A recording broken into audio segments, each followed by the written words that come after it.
Entonces, para mí el viaje interior, el viaje hacia adentro, como dicen ustedes, el mapa adentro, ha sido el mayor descubrimiento de mi vida. Más importante que haber estado con Stephen Hawking, que haber recorrido el África, que haber ido al Polo Norte, que qué sé yo, que haber conocido tanta cosa, de haber sido una persona muy conocida y todo. No hay nada de lo que haya sido de mi vida anterior que pueda compararse con lo que te puede dar la meditación verdadera. Pero no es fácil. No es que te vas a las clases de yoga y a la cuarta clase, esto te toma el resto de la vida.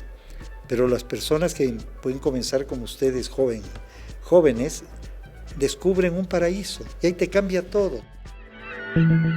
Podemos recorrer el mundo, atravesar fronteras, conocer 1000 personas y cientos de lugares. Pero hay un sitio de donde nunca nos vamos a ir. Ese lugar somos nosotros mismos. Soy Paula Merchán. Y yo Adriana Márquez. Y en este podcast viajamos desde el mundo externo hacia el mundo interno. Nos cuestionamos, exploramos y nos autodescubrimos. Aquí juntamos voces de personas que se han aventurado de distintas maneras. Y que en sus travesías se han dado cuenta que hay más caminos de los que imaginaban. Creemos que a través del viaje nos conocemos. Y hoy contigo nos vamos Mapa Adentro. Hola, bienvenidas y bienvenidos a Mapa Adentro, el podcast en el que conocerás países, lugares y culturas. Y donde te acompañaremos al viaje más importante, el viaje hacia uno mismo. Mi nombre es Adriana Márquez. Y yo soy Paula Merchán. Hoy vamos a hablar sobre el viaje del silencio, cómo el buscar la quietud es bueno para nosotros. Hoy nos acompaña Freddy Ehlers. Freddy nació en Quito en 1945, ha sido periodista, productor de televisión y radio, líder de opinión y político ecuatoriano. En Ecuador lo conocemos sobre todo por su programa La Televisión. Fue candidato presidencial, legislador en el Parlamento Andino, secretario general de la Comunidad Andina, secretario de Estado de la Iniciativa Presidencial para la Construcción de la Sociedad del Buen Vivir, es conferencista internacional y ha recibido varios reconocimientos por su trabajo y activismo. Freddy, estamos muy felices de tenerlo en Mapa Adentro. Bienvenido, primero que nada. Y queríamos, hacerle un par de preguntas para conocer un poco más. Y es una pregunta que quizás con la que queremos empezar, que todo el mundo le quiere hacer, y es, ¿cuántos países ha visitado?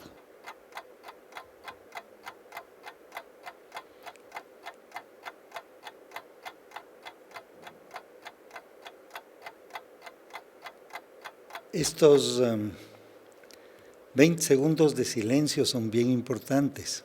Yo recuerdo que en una invitación que me hicieron a un encuentro internacional en Dubái, encuentro mundial sobre la felicidad y sobre los gobiernos, estaba la ministra de la Felicidad de los Emiratos Árabes Unidos, estaba la ministra de un ministerio un poco similar de Eslovenia, y estaba yo, y estaba una conocida periodista de CNN, que muchos que vean, si ven CNN en inglés, se llama Becky Anderson. Ella es la periodista que cubre el Medio Oriente, entonces le habían pedido a ella que haga la entrevista, porque ahora las personas ya no tanto dan discursos, sino que es un periodista que le pregunta al uno, al otro, cuestiona, pregunta al público, para hacerlo más agradable, ¿no? Y entonces le preguntaron a una ministra, a la otra ministra, y luego me dijeron a mí que si yo podía explicar un poco cuál era el objetivo del summa causa y del buen vivir. Y esto transmitía CNN, una transmisión, y yo hice silencio, un poco más como el que hice con ustedes, me quedé en silencio. Y entonces se creó una situación complicadísima. Ella no sabía qué hacer, pensaba que me había pasado algo, que estaba en un preinfarto o alguna cosa. ¿Por qué? Porque si ustedes ven, no solo que no hay silencio en las transmisiones de televisión, sino que le meten música ahí para darle, igual que las películas, para hacerle más emocionante. O sea, es un ruido, el mundo de hoy es un mundo muy ruidoso. Y ella estaba muy inquieta porque no sabía qué hacer, porque decía, este momento la gente que está viendo no sabe qué está pasando, va a creer que se dañó el audio. Entonces yo les expliqué que en estas reuniones hay muchas palabras, se hacen documentos, miles de documentos y no pasa nada y el mundo está cada vez peor. no se consigue casi nada con las palabras. Y yo he sido periodista toda la vida, me he movido en el mundo de las palabras, pero en algún momento me di cuenta que las palabras no eran tan importantes. Como veremos luego, tal vez son un fragmento de la realidad. Y quiero entonces agradecerles mucho a ustedes, a las personas que escuchan este podcast, que me parece muy interesante, Mapa Adentro. No tengo idea de cuántos viajes, pero creo que son, no sé, más de 1,000, más de 2,000, tal vez más de eso, ¿no? Pero nunca ha contado los países. No, porque ya me he olvidado incluso. Hay países que ya casi no me acuerdo, que digo, estuve en sé que son más de 100 países, ¿no? Y en muchos de ellos he estado muchas veces, no sé, cuando estaba en la Comunidad Andina y antes que hacía la serie Nuestra América, el programa de televisión andino de la Junta del Acuerdo de Cartagena, lo que hoy es el Pacto Andino. Entonces yo decía, yo debo haber viajado al Perú unas 100 veces, a Colombia unas 80, a Bolivia unas 40. Entonces es difícil porque no he llevado un control, o sea, y desde muy niño comencé a viajar porque a mi papá le gustaba viajar y yo viajaba en esos avioncitos porque ya tengo largos años de vida, en esos DC-3, yo viajé al comienzo, que ahora ya no existen, que hay uno que tiene Lufthansa, pero como de turismo, con 2 motorcitos a hélice, ¿no? Entonces si uno se iba a Estados Unidos, se hacía 3, 4 paradas hasta llegar a Miami, ¿no? Que era una cosa insignificante. Entonces he hecho muchos viajes porque un viaje puede ser la experiencia más importante de la vida. En los viajes alguien encuentra una persona con la que a la final termina siendo una familia, ¿no es cierto? Es común, sobre todo en las películas, es la ilusión. Quizás que vamos a ver quién se sienta al lado mío en el avión. Es decir, nosotros venimos de los nómadas. O sea, tenemos, qué sé yo, no se sabe bien, 50, 70, 80 mil años viajando, ¿no es cierto? Viajábamos desde China por el estrecho de Bering hasta llegar al Ecuador y bajar hasta Argentina. Duraban muchas generaciones haciendo ese viaje. Pero el nómada es el viajero.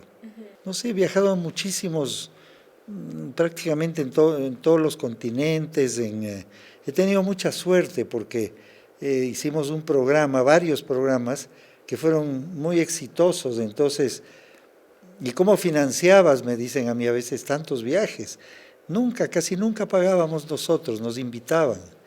Siempre teníamos la suerte que nos invitaban ya sea a 1, 2, a veces a un grupo más grande, porque como el programa tenía una gran sintonía, las empresas, los países, los eventos que querían que se conozca eso, decían, en la época de la televisión sobre todo, ¿no? Decían la televisión estaba como en primer lugar para invitarnos a diversos lugares. Entonces, ahí me di cuenta yo que el mundo es muy chiquito, ¿no? Que el planeta Tierra es una casa, es nuestra única casa, y que uno se siente en China como te sientes en Sangolquí o en San Lorenzo, en cualquier lugar del mundo es lo mismo, ¿no? Si pudieras contarnos de un lugar en específico que te haya impactado o que te haya dejado una huella o algo que ha trascendido y que has traído durante todo este tiempo, ¿cuál sería? Yo no creo que son los lugares, tal vez ningún lugar, porque tú puedes decir, ¿no es cierto?, el polo Alaska, o puedes hablar del África, o puedes hablar de las ciudades bellas, Florencia, Berlín, Barcelona, toda América Latina, la Amazonía, etcétera, etcétera. Y yo quisiera rendirle homenaje unos minutitos a este extraordinario poeta que acaba de fallecer, el gran poeta nicaragüense Ernesto Cardenal, que era un cura, un sacerdote de la isla de Solentiname, ahí en Nicaragua, y él tiene un poemita de 2 líneas, muy precioso, que dice, y tal vez resume tu pregunta, dice: si tú estás en Nueva York está lleno de gente. Si tú no estás en Nueva York está vacío. Depende de con quién estés en el viaje. Depende si es que en el viaje es un clima maravilloso, si no te pasó algún accidente físico, perdiste alguno de tus bienes. En los viajes pasa de todo. Hay viajes que la gente dice, mejor no me hubiera ido de viaje, me pasaron horrores en el viaje, ¿no es cierto? Y otros dicen, este viaje me cambió la vida, ¿no? Yo, por eso te digo, más personas, ¿no? No hay ciudad más bonita que otra. Por ejemplo, yo te diría Bruselas, tal vez puede ser. ¿Por qué? Porque Bruselas me cambió a mí el cómo se debe ver a una ciudad. Y te voy a decir, porque la misma ciudad puede ser la más linda del mundo o la más fea, dependiendo lo que te pase en esa ciudad. Yo digo, no hay ciudades hermosas.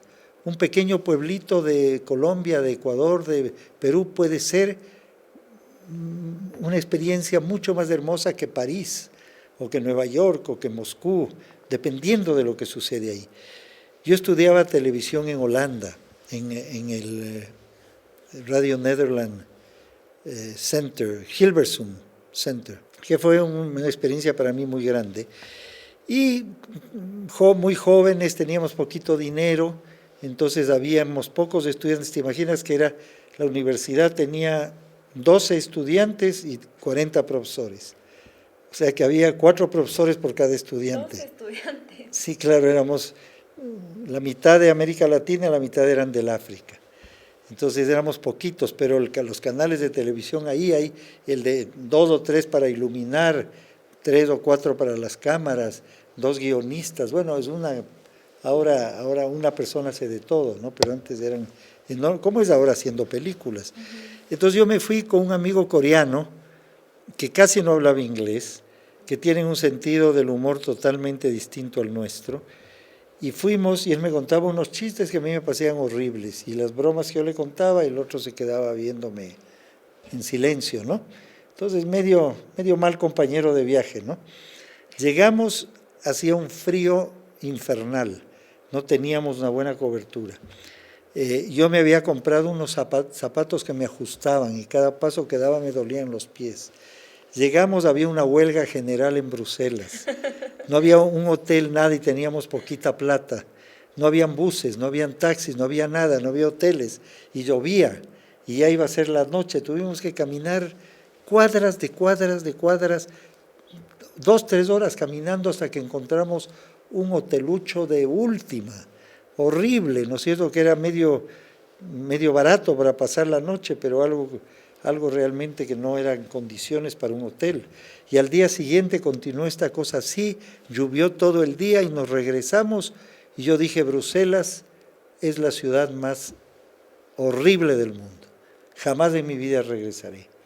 Años después me tocó viajar y por una huelga también, recuerdo ahora, de aviones, era dificilísimo irse de París, que está muy cerca, y logramos con Malu, que era mi esposa, y también trabajaba en la televisión y esto, logramos irnos en un tren y alguien nos financió, nos compró el pasaje, qué sé yo, y era primera clase y había un comedor, nos tocó el día más fantástico y un comedor de estos espectaculares con una cena, con una copita de vino. Era como en las películas, uno se sentía el rey del mundo, ¿no es cierto? Llegamos, como el papá de ella era diplomático del Perú, había llamado a su amigo a ver si nos alojaba, había un carro súper lujoso con un señor esperándonos en la puerta para llevar las maletas, entonces uno se sentía, decía, ¿qué pasó, no es cierto? Y fuimos a un lugar pero bellísimo, de una casa. Al día siguiente, maravilloso, nos fuimos a la Plaza Central, donde yo antes era la cosa más horrible, ¿no es cierto?, a comer las famosas almejas, los chocolates belgas. Encontramos gente simpatiquísima y fueron 2 o 3 de los mejores días de mi vida de un viaje en la misma ciudad, que antes había sido la ciudad más horrible, ¿no? Te digo, depende de todas esas cosas, pero sobre todo creo yo que depende de lo que pasa dentro de ti. Sí. Por eso es muy bueno lo del mapa dentro. Si tú estás en paz, si estás tranquila, si tienes una buena compañía, cualquier viaje puede ser una experiencia maravillosa. Es como todo en la vida, todo es relativo. Todo es relativo. Entonces yo no te diría, ahora sí, si dices para escoger por varias experiencias, la ciudad mía favorita en Europa, por ejemplo, es Berlín, que mucha gente no lo hace, te dicen sobre todo París, Barcelona, Florencia, Venecia. A mí me encanta Berlín, ¿no? Berlín tiene mucha personalidad. Claro, es el mundo, está en Berlín, ¿no? Es una ciudad muy cosmopolita. Y mucha historia. Y mucha historia, y mucha historia recordada también en cómo ha sido construida o reconstruida la ciudad también. Bueno, les dejamos algunos datos de Bruselas para que quieran viajar así como nosotras. Ella es la capital de un país y de un continente, famosa por sus chocolates, cervezas y estatuas que orinan en la calle. Ella es Bruselas, el corazón de Bélgica y de los 27 países que conforman la Unión Europea. Hay 3 maneras en que sus habitantes pronuncian su nombre. En francés, Bruxelles, en neerlandés, Bruxelles y en alemán, Buchse. Y es que estos 3 orígenes son los que conforman esta ciudad y el país. Para que tengan una idea, según Lonely Planet, si en Bélgica hubiera 100 personas, 60 de ellas hablarían neerlandés, 39 francés y 1 alemán.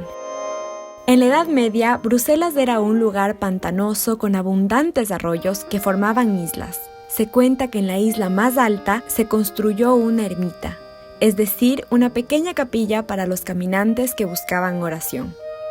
De a poco llegaron pobladores que se asentaron alrededor de ella, por lo que su nombre en neerlandés significa ermita del pantano, mientras que en alemán, templo de las alturas.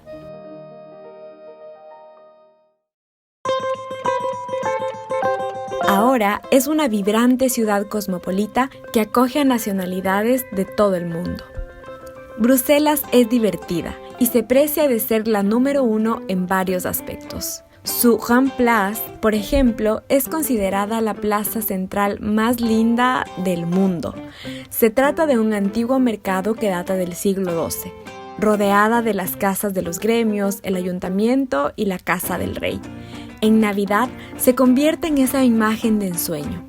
Luces cálidas, algo de nieve y villancicos. Cada 2 años la recubren de una gigantesca alfombra de 77 metros de largo por 24 metros de ancho, hecha de flores, específicamente begonias de todos los colores. No muy lejos de la plaza está el mayor símbolo de Bruselas, el Manneke-Pis, o sea, el niño que orina.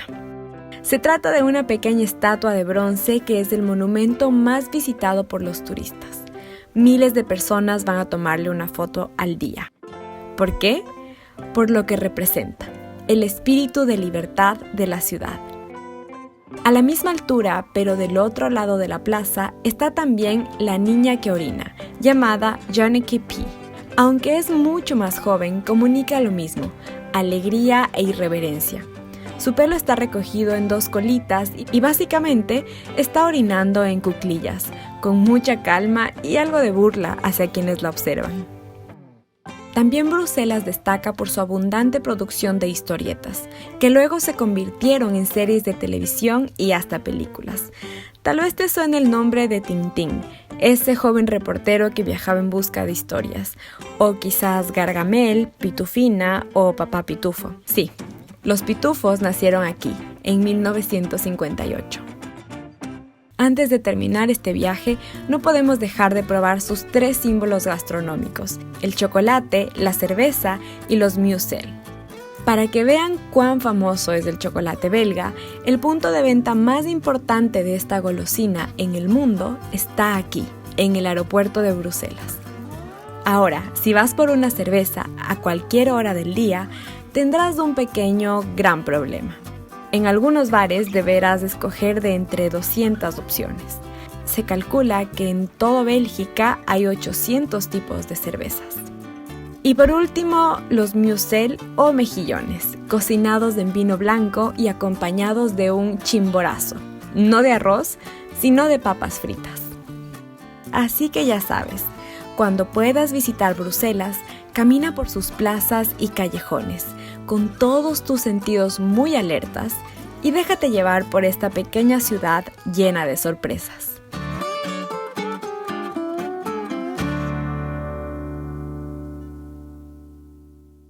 Y antes de volver a nuestra conversación, queremos invitarte a que te suscribas a nuestro canal de YouTube y nos sigas en nuestras redes sociales como @mapaadentro.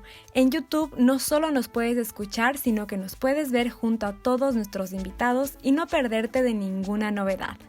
Freddy, ¿alguna vez se cansó de viajar? Sí, yo me acuerdo que al final había viajado tanto que para mí el placer, la vacación más grande era llegar a mi casa y pasar en mi casa 2, 3 días si fuese posible.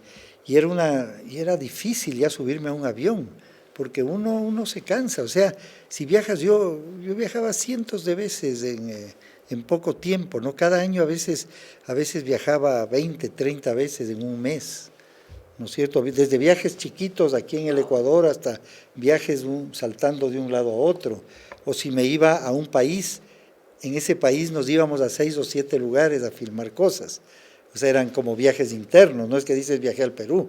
Claro. No, o sea, viajé a Lima y después me fui al Cusco, después me fui a Arequipa, después me fui a este otro sitio de acá. Porque un viaje es ir a cualquier sitio. Tú puedes viajar en tu ciudad.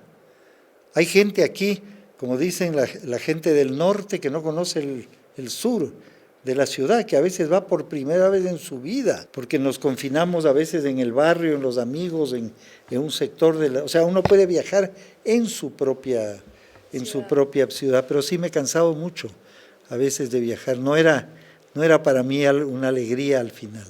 Y en ese sentido supongo que también a consecuencia de tantos viajes, tal vez tuvo que sacrificar algo de su vida personal. Sí, no pude estar tanto tiempo como hubiera querido con los hijos, entonces uno va reemplazando con los regalitos que le trae de un sitio, del otro, porque yo estaba viajando permanentemente. Y luego de toda una vida viajando, llena de aventuras, de entrevistar a personajes como Fidel Castro o hasta Natalie Portman, básicamente de haber tenido, quizás para los ojos de muchos, el trabajo soñado, ¿por qué ahora está dedicado al viaje interior? Con Natalie Portman fue simpaticísimo. Cuéntenos esa anécdota, por favor. Siempre que digo Natalie Portman, porque yo no sabía ni quién era Natalie Portman, ya era muy famosa, me dijeron, ¿quién es? Quiso ver, no, ¿cómo no vas a saber si ha hecho esta película? Y este otro dijo, no sé, no he visto, no sé. Y se me cruzó algo ahí y le dije, digamos que fuera Scarlett, ¿no? No era ella, pero bueno, era así, es como que allá al lado mío, entonces yo mismo me traducía, ¿no? Pero yo le dije, we're so glad to have this famous Hollywood actress. So welcome to Quito, welcome to la televisión, Scarlett. I want to ask you a question. Y ella me comenzó a verme así, ¿no? Y ella me dijo algo, no, me dijo Natalie. Uy, casi me muero. Natalie, so sorry, digo. Una vez me pasó lo mismo, mira, esta es una anécdota muy simpática. Había entre varios, hace mucho tiempo, estoy hablando hace 40 años, Gregory Peck, alguna vez habrán oído, es uno de los grandes actores de esas épocas, de los años 60, y Cary Grant era el más guapo del Hollywood y el cine, y qué sé yo, y llegó Gregory Peck aquí porque hicieron una película de una pareja que se da la vuelta al mundo, tal vez la vieron alguna vez en un botecito, y uno de los sitios es Galápagos, ¿no es cierto? Entonces él estaba como de productor de la película, pero era un famoso actor ya viejo, Gregory Peck. Y igual me pasó, entonces yo le fui a recibir, esto es del año 72, porque ya existía Canal 8 de televisión de Quito, pero no había nada, todo era con unas luces, con cables, las cámaras con cables, entonces llegó el avión, ¿no es cierto? Y se bajó, y él se sorprendió, pues que llegaba a Quito, diría, ¿cómo será esta ciudad chiquita? Y bajó de ahí y yo le recibo también a este famoso Gregory Peck que venía, ¿no? Y debajo del avión y yo todo, no sé qué, no sé cuánto, le digo, y ahora tenemos aquí a este famosísimo actor de Hollywood, Cary Grant. Oye, y le digo, y le hago toda la entrevista, señor Grant, y el otro se quedó loco porque era el rival, ¿no? Y nunca me corrigió. Y yo le hice toda la entrevista diciéndole otro nombre, ¿no? Diciéndole Cary Grant y era Gregory Peck. Y él decía, o sea, no se atrevía, no sé, decía, capaz me matan, aquí estoy en un país violento, rarísimo. Estas son cosas que pasan, ¿no? Y volviendo a la pregunta antes de las anécdotas, ¿por qué está en este viaje interior? luego de haber tenido el trabajo soñado, digamos? Bueno, por un viaje que hice a la India en los años 90 y algo. Al comienzo, cuando la televisión tenía unos 5 años, me he ido varias veces, he tenido la suerte a la India, pero la India me cambió la vida, ¿no? La India es una maravilla. Hay gente que no le gusta, el que quiere Disney World, eso no es la India, ¿no? Uy, todo es sucio, todo es feo, tanta pobreza, pero tiene una profundidad espiritual, de ahí viene todo lo del yoga, tiene 5.000 años de religión y de espiritualidad muy profunda. Entonces a mí me ocurrieron muchas cosas ahí, unas experiencias que yo nunca antes había entendido. Y ahí me di cuenta, porque la gente me decía, Freddy, usted que ha viajado tanto, ¿qué país le falta? No, le dije, me falta un montón de países, ¿no? He viajado mucho, pero ¿qué le falta? Y ya no tenía ganas yo de irme a ningún país. Yo dije, he visto más que suficiente del mundo. Y ahí me di cuenta que había un viaje que me faltaba, y era el viaje interior, que nunca me había preocupado de eso, porque solo toda mi vida era al exterior, ¿no? A los pueblitos o a las grandes ciudades o a los lugares espectaculares o donde había violencia, donde había noticias, qué sé yo. Y dije, pero nunca he viajado hacia adentro, porque en ese tiempo yo era un agnóstico, es decir, una persona que dice, no me preocupa mucho si Dios existe o Dios no existe, porque hay tanto que hacer en este mundo que ya se verá eso cuando me muera, ya será, pero no necesito, ¿no? Porque tenía una vida apasionante, muy linda, haciendo cosas que me gustaban. Y ahí me di cuenta que había algo en el interior de la gente que yo no conocía, porque veía a personas de una humildad terrible, ¿no es cierto?, que tenían unos ojos de una dulzura que yo no había visto en mi vida, que no se quejaban absolutamente de nada, que vivían en un paraíso, porque se dieron cuenta que necesitas muy poquito para ser feliz. Pero vivimos en el mundo que lo que queremos es fama, rich and famous, ¿no es cierto? Ser ricos, ser famosos, tener dinero, tener poder, etcétera, etcétera, y ahí no vas a ser feliz jamás. Jamás. Vas a tener placeres, pero no vas a tener una felicidad profunda, ¿no? Entonces creo que desde hace unos 20 años, esta experiencia fue hace unos 25 o 30 años, pero desde hace 20 años comencé yo a meditar. Yo hago meditación Zen, que es una meditación de origen budista, pero tuve la suerte de que mis 2 maestros eran un personaje de la Universidad Católica de Quito muy importante, el padre Marco Vinicio Rueda, un jesuita, y la otra, la doctora Vera de Con, que era una terapeuta judía. Entonces yo cuento que un jesuita y una judía me enseñaron budismo, ¿no? Meditación budista, y ahí encontré que era lo mismo, ¿no? Que todas, y si es que es realmente y profundo, lo que ha dicho Francisco, el Papa Francisco acaba de decir, no importa la religión que tenga la gente, tampoco importa si no tienen religión, lo importante es que sean buenas personas, lo importante es que practiquen el amor incondicional. Claro, entonces es la búsqueda de alguna manera del silencio, ¿no? Y hablando de esta búsqueda del silencio, ¿alguna vez le asustó el silencio? ¿O este punto de quizás estar solo o de entrar tanto en estos momentos de total silencio? Porque para muchas personas el silencio puede ser incómodo, para otras personas no, para otras personas yo amo el silencio, pero sí he visto que en muchas ocasiones puede llegar a ser algo que te pone ansioso o cosas así. Entonces, ¿alguna vez tuviste este miedo?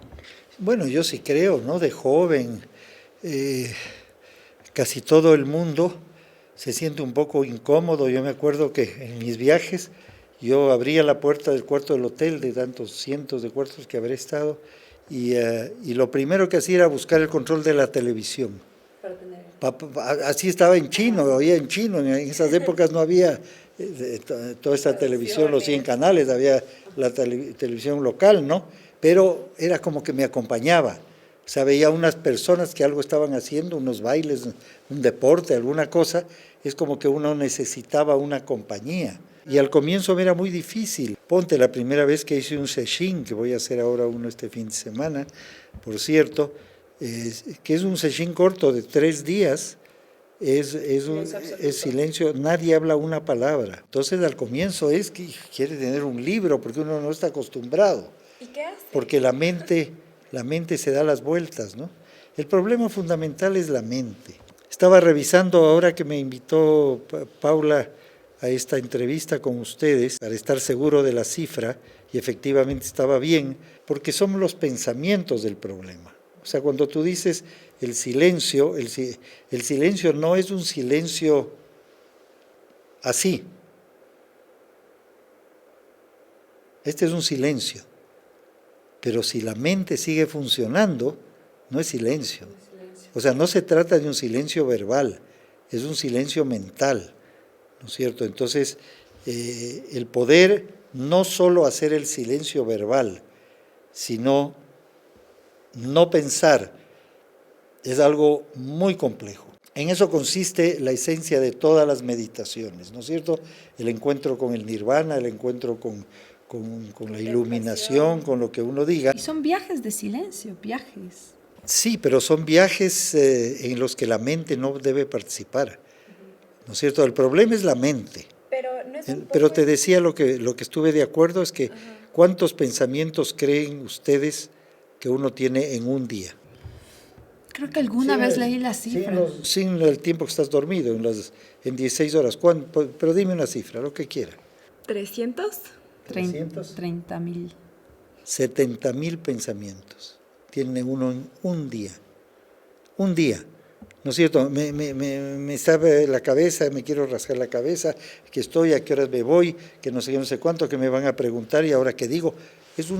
La mente humana, lo único que hace es pensar.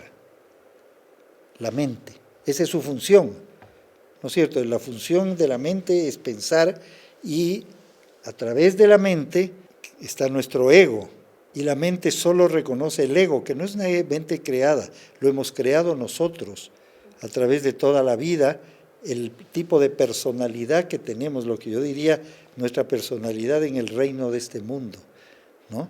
Jesús decía, mi reino no es de este mundo. ¿A qué se refería él? A que hay algo más allá de todo lo que nuestra mente puede alcanzar a entender. Entonces, de esos 70.000 pensamientos, una fracción mínima. Hay gentes que dicen desde el 1, máximo el 5%, son pensamientos que tú decides usar la mente para hacer algo concreto. A ver, yo quiero hacer un pastel y necesito ver la receta, ahí estás tú decidiendo. Son inconscientes, ¿no? Algunos son conscientes, otros inconscientes. Es que vivimos en un mundo inconsciente. Todo lo que hacemos es inconsciente. Recién escuché una frase que decía, porque normalmente escuchas que te dicen, nosotros somos lo que pensamos. Y alguien me dijo, o lo leí, no recuerdo cómo fue, pero era, nosotros no somos lo que pensamos, porque las ideas pueden ser buenas, pueden ser malas y van a estar así, rondándote la cabeza, haciendo ruido.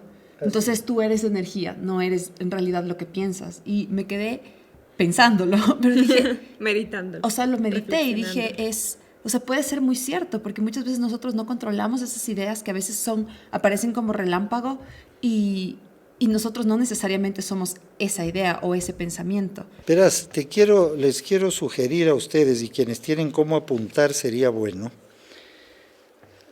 todo lo que sabemos, todo lo que está en el Wikipedia, todo el conocimiento humano, todo lo que tú has aprendido y leído durante toda tu vida, y todo eso, todo lo que tú entiendes a través de emociones, es menos del 1%. Menos del 1%. ¿De qué? De la vida, realidad. De la realidad. O sea, no conocemos, todo es mentira. O sea, dentro de ese 1%, algunas cositas pueden ser medio verdaderas, el resto es fantasía, pero cosas concretas. Tu familia, tus padres, tus hijos. ¿Por qué? Porque tú los descifras a ellos según lo que tu mente alcanza a ver, pero la mente sabe muy poquito. Hay quienes pueden apuntar o recordar de esto, o ustedes les pueden poner un título. Hay un artículo extraordinario, lo pueden encontrar en el internet porque lo probé antes de venir acá. El periódico es Vanguardia y los domingos tienen una página extraordinaria como periodistas que son ustedes, que se llama La Contra. Y es un artículo que de título se dice solo el que no sabe mira. Y el científico, que es un neurólogo español al que entrevista una periodista española, se llama David del Rosario. Él dice que científicamente está ya comprobado que todo lo que tiene nuestra mente, toda la información que puede tener nuestra mente, es menos del 0,5% de la realidad. De lo que existe. De todo lo que existe, pero que está ahí, que podríamos nosotros vivir eso. Pero nosotros vivimos en esa pizca, ¿no? Pero nuestro cerebro, las células en el cerebro realizan unas conexiones, en miles, millones de conexiones para darnos una idea. Porque si tú quieres irte de viaje acá, la mente dice, a ver, ¿qué le digo? ¿Que vale o no vale que se vaya a Guayaquil? No, es que no le gusta, es que ahora está gripada, es que no sé qué. Hace mil conexiones y lo que te llega de la realidad a ti, la información que te da tu mente es menos del 0,01% de la realidad. El padre Marco Vinicio Rueda, que yo quise tanto, este hombre extraordinario, que era jesuita y a su vez practicaba Zen, la meditación budista, él una vez me dijo, yo no le entendí en ese tiempo, porque decía los problemas que tenemos, ¿no es cierto? El lío que uno tiene con la pareja, con los padres, con el dinero, con la profesión, con lo que sea, los mil ningún problemas. Me decía, no son problemas. Y él decía, Freddy, nos estamos ahogando en una lavacara. Y es como que hemos metido la cabeza ahí y no tenemos la capacidad de levantar y vivimos con la cabeza metida en esta pequeña lavacara. Ahí está todo lo que existe. Entonces, para mí, el viaje interior, el viaje hacia adentro, como dicen ustedes, el mapa adentro, ha sido el mayor descubrimiento de mi vida. Más importante que haber estado con Stephen Hawking, que haber recorrido el África, que haber ido al Polo Norte, que qué sé yo, que haber conocido tanta cosa, de haber sido una persona muy conocida y todo. No hay nada de lo que haya sido de mi vida anterior que pueda compararse con lo que te puede dar la meditación verdadera. Pero no es fácil. No es que te vas a las clases de yoga y a la cuarta clase, o esto te toma el resto de la vida. Pero las personas que pueden comenzar como ustedes, jóvenes, descubren un paraíso. Y ahí te cambia todo tiene una relatividad. O sea, sobre todo encuentras una paz interior que dice Eckhart Tolle, que es un gran escritor, que sería muy bueno quienes puedan, dos de sus libros más importantes, el uno es El poder de la hora y el otro es Una nueva tierra, en inglés A New Earth. Es un hombre extraordinario que toca estos temas, ¿no? Entonces, yo creo que eso está pasando ahorita en el mundo. Mira, antes yo recuerdo cuando hace 20 años yo meditaba, era una cosa rarísima, ¿no es cierto? Incluso cuando meditábamos en la Secretaría del Buen Vivir, en el Ministerio de Turismo y todo eso, la gente se burlaba en las redes, decían esto, se pasan meditando, como que fuera una cosa mala, ¿no es cierto? Porque meditábamos 15 minutos, 20 minutos, creo. Hoy, todas los Googles, los Facebooks, las grandes universidades del mundo tienen meditación, tienen mindfulness, tienen Zen, tienen yoga, tienen esto, porque se dan cuenta que la gente tiene un profundo sufrimiento. Y esto te ayuda a ser mejor ser humano, te ayuda a no odiar, te ayuda a no angustiarte, a no sufrir básicamente. Creo que también en el contexto de las meditaciones en las empresas y en este caso de los servidores públicos, qué importante es estar bien con uno mismo para poder servir a los otros. Y desde el Estado, desde una entidad pública, qué importante que los servidores públicos puedan estar bien con ellos para poder seguir trabajando por el país. Que se sientan además agradecidos y felices con lo que les brinda la empresa. O sea, la preocupación también de que tú estés bien, para que esto también se vuelva colectivo, todos estemos bien y la empresa también crezca. El gran problema, creo yo, del mundo, de lo que está pasando ahorita, es porque las empresas crecen, porque las personas crecen. No necesariamente es bueno eso. Tal vez tienen que ser más chiquitas, tal vez tienen que vender menos autos, tal vez que tenemos que comprar menos cosas. Evidente, si no se acaba la vida. Todos los científicos, ya no hay uno que diga que que no viene una catástrofe. ¿Por qué? Porque crecemos. Entonces, que las empresas crezcan, que los países crezcan, no es... Ahora ya hay cuestionamientos muy profundos. Claro. Con esto del coronavirus, inclusive, hay gente que dice una parte no tan mala es que ha bajado el consumo de gasolina, ha bajado el consumo del petróleo, de los contaminantes, de una cantidad de cosas, ¿no? La contaminación en China ha bajado exponencialmente en estos meses. Ahí veía que decían que desde el satélite, primera vez que pueden ver las ciudades chinas, porque tenían una capa que no se veía en las fotos que te hacen, y que desde que ha pasado esto, que ya no hay cautos, que la gente está metida en las casas, de pronto se ha abierto y han podido ver el cielo ellos. Hay una historia que dice: no hay nada malo en la vida que no tenga cosas buenas, y no hay nada bueno que no tenga cosas malas. O sea, todo es bien relativo, ¿no? Claro, como el yin y el yang. Y para gente como nosotras, y gente joven sobre todo, pero la gente en general que escucha este podcast, ¿cómo podemos dar nuestros primeros pasos hacia descubrir este viaje del silencio, este viaje del interior? ¿Qué nos recomendaría Freddy? Verás, yo hice un retiro jesuítico y me llamó muchísimo la atención. Un letrerito que había, de esos que ponen a veces en las paredes con frasecitas, que decía: Dios te habla solo cuando hace silencio. Luego vi que hay otra frase que dice lo mismo, que dice: el silencio es el idioma que Dios habla. Entonces el silencio es lo más importante en la vida, no es hablar inglés, ni chino, ni siquiera español. El silencio es infinitamente más importante. Te cuento una pequeña anécdota. Beethoven, dicen, no anécdota, una historia que cuentan de Beethoven, el más grande de los músicos, que un día estaba Beethoven, antes de que perdiera la audición, el oído, y unos jóvenes le dicen: ese creo que es el profesor Beethoven, ¿no? Cuando era relativamente joven. ¿Qué estará haciendo? Está parado ahí en medio de un bosque. Y entonces se acercaron ellos, ¿no?, a saludarle, y Beethoven les vio y les hizo una señal con un dedo para que no hicieran ruido. Y se mantuvieron ellos ahí, no sabían qué pasaba. Beethoven ahí solito, ¿no? Y Beethoven les dijo algo así como, no, decían: ¿qué hace usted, maestro, aquí? Y él les dijo algo así como: no escuchan. Ellos no oían nada, no como que no escuchan si no pasa nada, ¿no es cierto? Dice: no escuchan el sonido del silencio, Beethoven.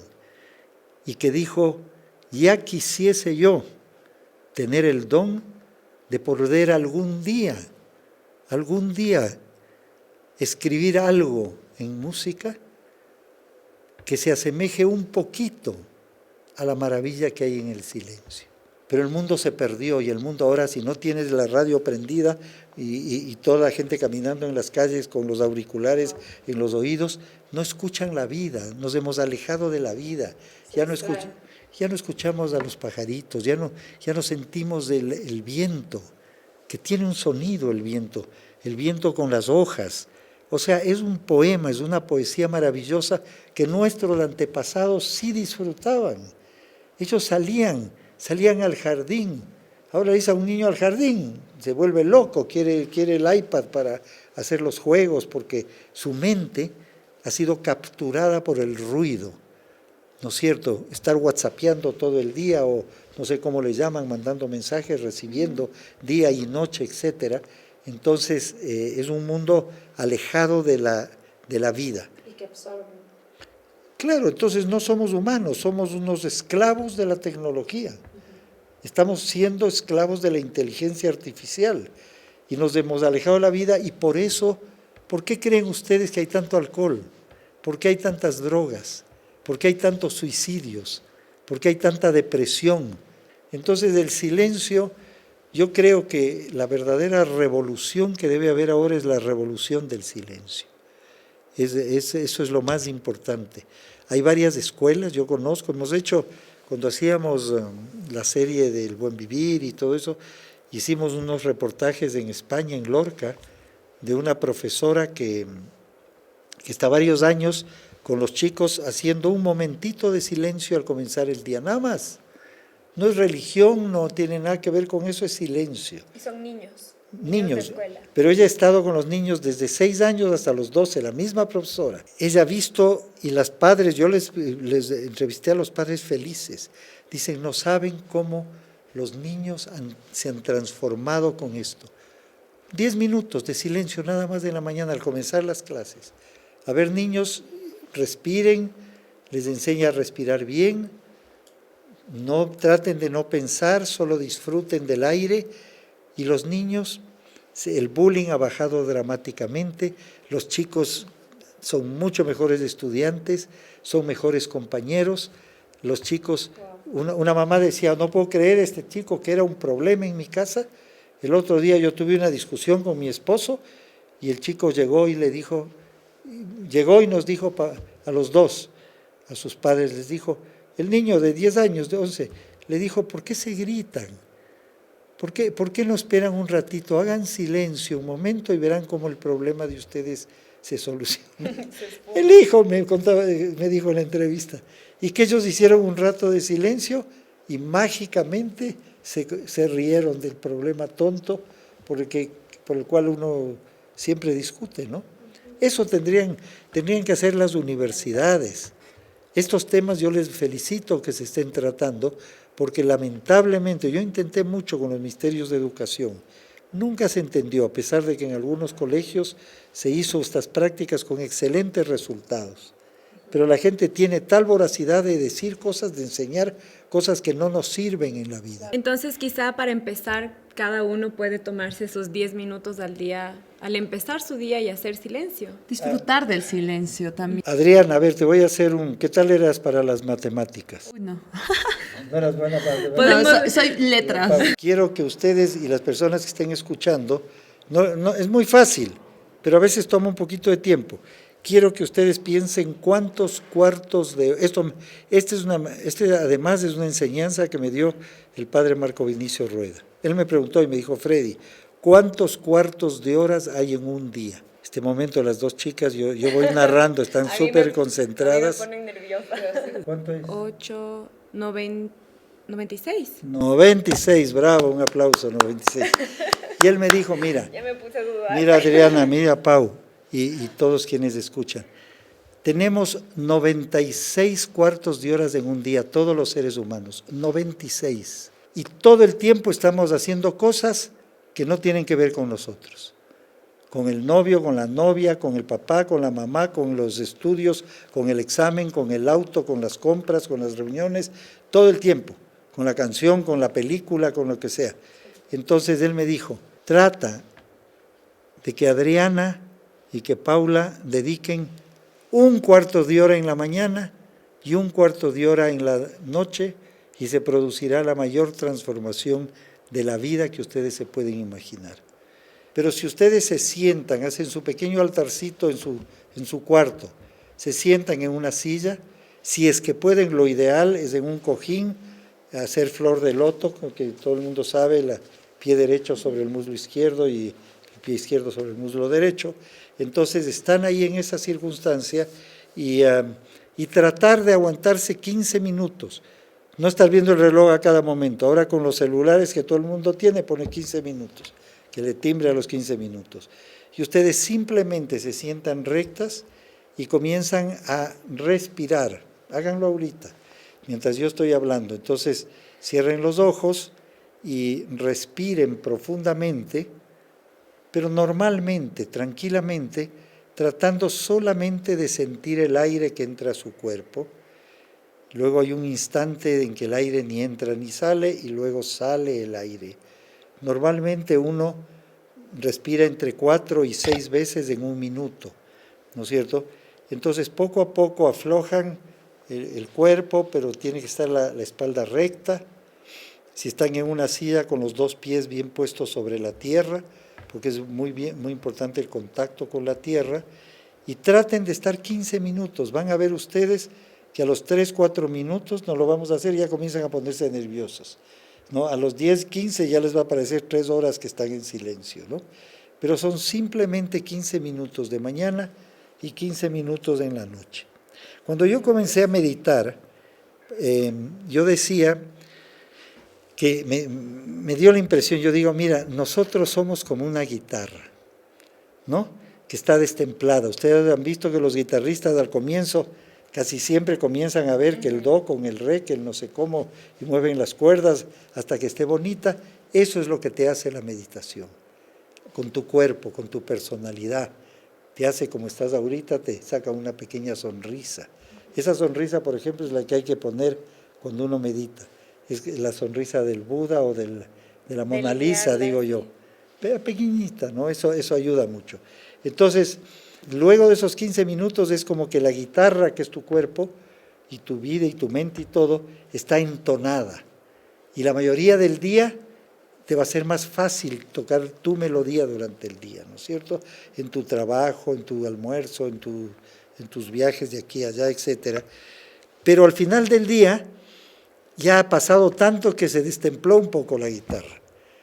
Entonces tienes tus 15 minutos en la noche antes de dormir, pero que no sea muy tarde, porque si uno está muy cansado no funciona.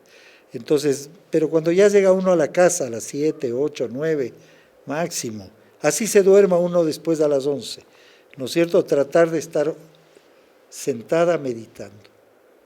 Eso es fantástico.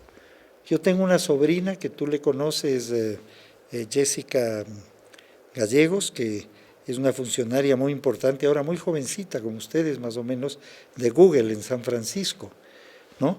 Y ella ha comenzado a meditar, ¿no? En un grupo ha conseguido, y de luego es conseguirse un grupito y hacer una vez con gente. Eso es lo ideal. Tú haces sola, pues si no es muy difícil todos los días.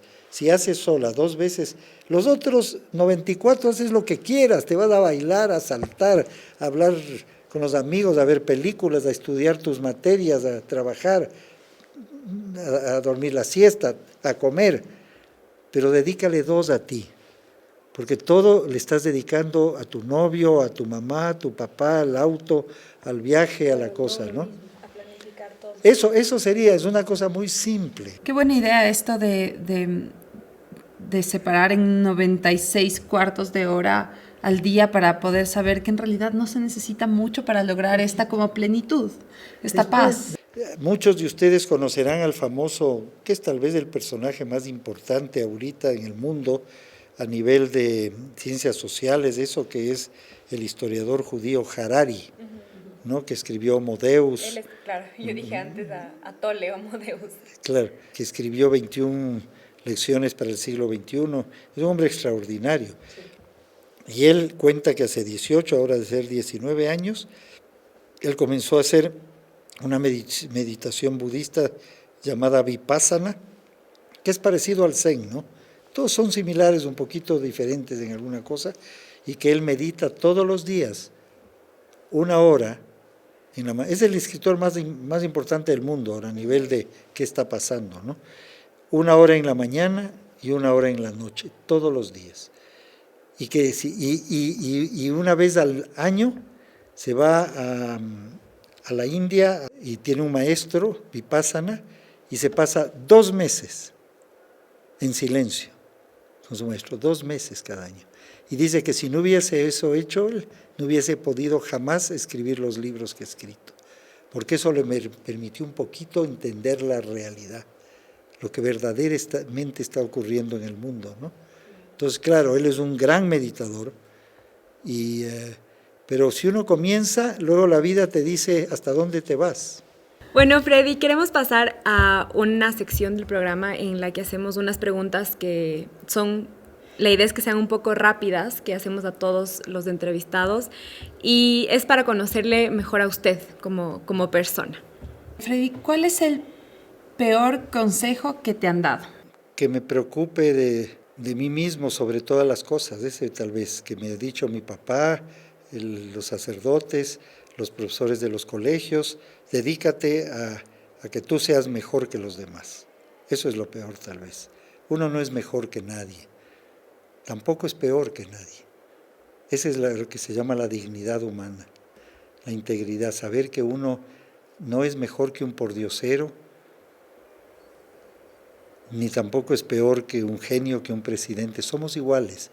Los seres humanos somos seres maravillosos, luminosos, donde a veces un pequeño hombre de la calle, ambulante, tiene una vida más luminosa que el dueño que va en el supercarro y que no sabe qué hacer con tantos millones o tanto poder que tiene. Tal vez a cortar un poco alimentar la competencia muchas veces que te dicen tienes que ser el mejor, tienes que aprender esto, y empezar un poco a ser más humano, a darte cuenta que todos somos... Mira, en las universidades, ahora que estamos en una de ellas, los colegios, yo no sé ahora si construyen o destruyen más al ser humano. Y yo recuerdo que en la Politécnica del Litoral, la SPOL, una vez hablé con el vicerrector hace algunos años, cuando hacía el programa en la televisión, y él me dijo que quisieron ver a quienes le iba mejor en la vida, ¿no es cierto? Y que cogieron unos cursos y de gente que había salido ya 30 o 40 años y estudiaron qué les había pasado a los mejores estudiantes, a los intermedios y a los que eran los más flojos. Y resulta que los mejores estudiantes no eran los más felices, no eran la gente que había tenido más felicidad, porque se habían preocupado tanto de las notas y de esto y de ser los primeros y de conseguir cosas y que les suban el sueldo y ser importantes, que no disfrutaron. La vida está hecha de cosas chiquitas, del sol que sale en la mañana, de las flores que tú ves, de la sonrisa de la gente, del rostro de las personas, ¿no es cierto? Pero desde el colegio los papás quieren que esté uno y le premian, ¡ay! Ahora sí te damos el helado, o te damos el viaje, o te damos el permiso, porque estás entre las 3 mejores de la clase. ¿Y por qué tienes que estar entre las 3 de mejores? O sea, eso es terrible, terrible esta idea de la meritocracia. ¿Por qué terrible? Porque no se mide la felicidad, no se mide la paz interior, no se mide la alegría de vivir. Y lo que tú decías, la competencia salvaje de este mundo que vivimos ahora debería ser reemplazada por la cooperación. Por ejemplo, hay colegios ahora, me parece que es en Finlandia, aquí sancionamos si alguien copia, ¿no? Fuera, castigado, tienen que para entrar a la universidad, para sacarlo, copiar. Ahí dicen, no, copien. Lo que queremos es que entre todos aprendan a vivir. Y no hay problema, le dice, oye, ¿cómo es? A ver, qué bueno, y le copié. Perfecto, no hay problema. Copiar no es malo. ¿Te imaginas aquí? Es parte de la vida. Si tú sabes más de esto, me dices, yo te digo lo que yo sé, pero aquí lo que se promueve es el individualismo. El de un lado es enemigo, el de adelante, el de atrás, y tú tienes que ser mejor que ellos. ¿Para qué? ¿Para qué? Para que te paguen más en las empresas, para que te dediques día y noche a trabajar y trabajar y trabajar y no puedas amar a nadie al final. Mira el drama que están pasando los jóvenes ahora, ¿no? Es mucho más difícil por este sistema. Hombres y mujeres compitiendo salvajemente a ver a quién le pagan más, quién está más horas ahí, quién es más jefe. Pero lo importante es vivir, aprender a vivir, hacer que tus sueños, de los sueños cuando era uno chiquito, que esos sueños se hagan realidad. ¿Qué libro nos recomienda leer? Al mismo tiempo, ¿qué libro se leería usted nuevamente varias veces? Una nueva tierra de Eckhart Tolle yo me he leído más de 10 veces. Y cada vez que la leo me parece que nunca había leído antes, porque es un libro mágico, es fantástico. Para mí es fantástico. Si tengo que escoger uno, yo escogería El poder de la hora de Eckhart Tolle.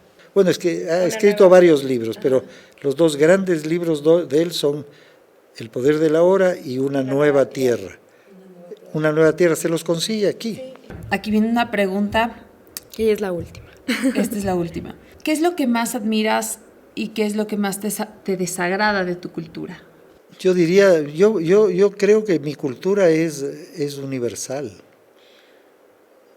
Yo me acuerdo que cuando fui elegido parlamentario andino, yo en Bogotá dije, yo soy un colombiano que nació en Quito, y soy un mexicano que nació en Quito, y soy un venezolano y un chileno que nació en Quito. ¿No es cierto? Yo creo que es el fin de las naciones, que tu patria es el mundo, la tierra debe ser nuestra patria, nuestra cultura debe ser universal, te debe alegrar y sufrir cuando pasa algo terrible en la India, porque esa cosa de no, en mi país, que mi país tiene que ganar, son tonteras que nos han metido en nuestra mente. Estamos entrando a una nueva civilización humana, Esto es lo más importante. Se está acabando lo anterior. Yo creo que lo que más me agrada indiscutiblemente es el amor incondicional. El amor que no se negocia, el amor que es solo dar, que no es recibir, ¿no? El amor que no es un negocio, como es muchas veces el amor de dos personas. Si yo te doy esto, pero si tú me das esto. Es el amor incondicional de Jesús, del Buda, de los grandes pensadores, ¿no? El amor en sí. El amor. Y lo que más me disgusta es el ego, ¿no? El ego juega con nosotros y la mayoría de veces saca la parte oscura, ¿no? O sea, echarle la culpa a los demás. Eso tal vez es una de las cosas que más me molesta, es decir, nunca aceptar que uno tiene la culpa. ¿No es cierto? Cuando hay una pareja, jamás el que pelea con el otro dice, yo soy culpable de esto. También, por lo menos la mitad. ¿No es cierto? Sino echarle la culpa al presidente, al alcalde, al vecino, a la pareja, al papá, al hijo, al hermano. Eso es horrible, el ser humano, ¿no? Y tal vez es la fuente del sufrimiento, ¿no? El ego, lo peor del mundo es el ego, en el sentido de creerme que soy mejor que otras personas. No soy mejor, soy igual así, que el hombre más sano del mundo y que el más enfermo también. Muchísimas gracias. Muchísimas gracias, Freddy. Nos ha encantado conversar con usted y también aprender. La gente que quiere ver lo que usted está haciendo, dónde lo puede encontrar, si es que sé que no tiene redes sociales, pero si es que tal vez quieren ver algo de lo que está escribiendo, en lo que está trabajando, ¿dónde podrían encontrar algo? Estoy en realidad en un casi retiro, casi en un monasterio estos últimos 2 años, que es muy bonito, no, o sea, he tenido tanta presencia pública yo, que he dicho no hay que hacer un paréntesis, salvo temas tan fundamentales como los que ustedes están tratando y que pueda haber algún oído que escuche, ¿no? Un oído con que haya una persona, una sola, que le haya interesado algo de este podcast, de miles que pueden estar escuchando, vale la pena haber hecho esto. Muy de acuerdo. Bueno, igual su programa, el más famoso, digamos, lo más conocido del Ecuador, tiene algunos reportajes en YouTube. La gente que quiera, televisión, sí. Claro, la gente que quiera ver algo en YouTube, lo encuentran como La Televisión en YouTube. Claro, a mí me reconoce mucho la gente mayor y todo, ¿no? Porque yo ya no he estado desde el 2007, 13, 15 años. Todos sabemos quién es Freddy Ehlers, un poco todos sabemos quién Era es. un rato que parqueábamos el carro, pasaron 2 chicas jovencitas, ¿no? Felices. Uy, entusiasmadas, ahí me saludaban. nosotras. Sí, jovencitas, yo dije, ¿qué será, no? Bueno, ¿hay algo quizás que no le hayamos preguntado que usted quisiera concluir? No, en absoluto. Quisiera terminar con un pequeño poema, que es de los poemas más bonitos, que dice: en junio, como en enero, para el amigo sincero, para el amigo sincero que me da su mano franca. En junio, como en enero, cultivo una rosa blanca. Y para el cruel que me oprime el corazón con que vivo, cardo ni ortiga cultivo la rosa blanca. Es un poemita de José Martí, que yo creo que es el gran poeta Martí, además de ser el precursor de la libertad.